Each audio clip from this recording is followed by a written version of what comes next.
I recite the Quran without wudu? Can I touch the Quran without wudu? So these are two questions.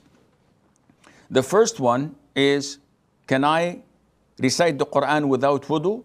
And the answer is yes. It is permissible to recite the Quran even if you're not in the state of wudu, which is the minor ritual impurity.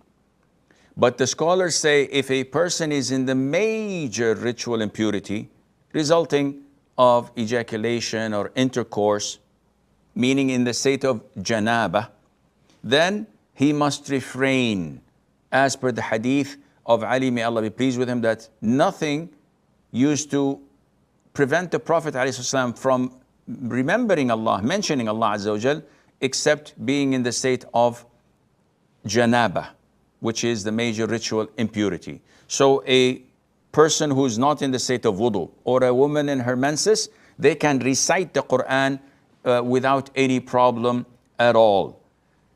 As per touching the Quran, the vast majority of scholars and schools of thought say that this is not permissible. And there are evidences and proofs that may not reach the level and degree of authenticity and strength. However, the number of scholars who prevented it and prohibited it makes one refrains from saying that, yeah, it's okay. And therefore we tend to be safe rather than sorry. And in the Maliki school of thought, they say that touching the Quran or parts of it is permissible in case if a person is in need of it on daily basis, such as the people who go for circles of memorization of the Quran.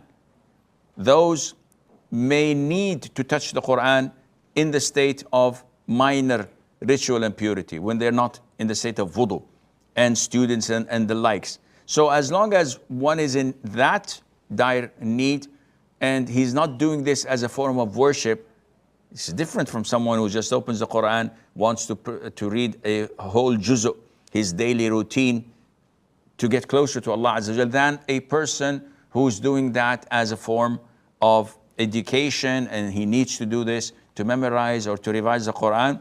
Then inshallah this is permissible and Allah knows best.